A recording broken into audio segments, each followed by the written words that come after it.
নমস্কার, আপনাদের সকলকে আমার আন্তরিক শুভ সকালের শুভকামনা জানিয়ে আমি আমার বাস্তবিক জীবনের অভিজ্ঞতা থেকে দু চারটে কথা আপনাদের কাছে শেয়ার করছি, যেটা আপনাদের সাংসারিক জীবনে বাস্তবিক জীবনে কাজে লাগবে।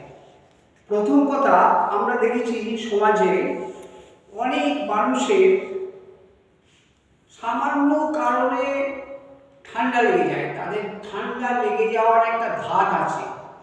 তো এইটার ওপর আমি দীর্ঘদিন ধরে আমার অভিজ্ঞতা থেকে দেখেছি, যারা স্নান করে প্রথমে মাথায় জল ঢালে তাদের এই ঠান্ডা লাগার ধাতটা বেশি, এবং এইটা যদি আমরা ঠিক করতে পারি তাহলে আমাদের ঠান্ডা লাগার এই যে ধাতটা বন্ধ হয়ে যায়। প্রথম কথা হচ্ছে, আমরা যখন স্নান করব প্রথমে আমাদের নাভিতে জল রাখবো, তারপর নিচের দিকে সারা শরীরটা ভিজিয়ে তারপর আস্তে আস্তে উপরে, তারপরে যদি মাথায় জল দিই আমাদের কোনো দিন ঠান্ডা লাগবে না, বা ঠান্ডা লাগার ধাতটা আমরা আস্তে আস্তে কাটিয়ে দিতে পারবো। এটা খুব উপকারী, এবং আমি বাস্তবিক জীবনে অনেককে বলেছি তাদের কার্যকারিতা আমি লক্ষ্য করেছি এবং তারা উপকার পেয়েছে। এই এক।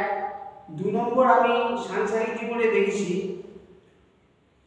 এই বর্ষা, বাদলা বা বৃষ্টির দিনে লবণ গলে জল হয়ে যায়।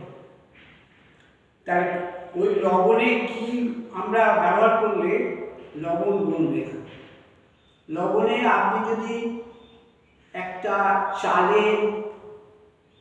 একটা চালের পুতুল করে রেখে দেন তাহলে লবণ গলবে না। আর একটা জিনিস বলি, অনেক সময় বিস্কুট একটু সামান্য কারণে নিয়ে নষ্ট হয়ে যায়।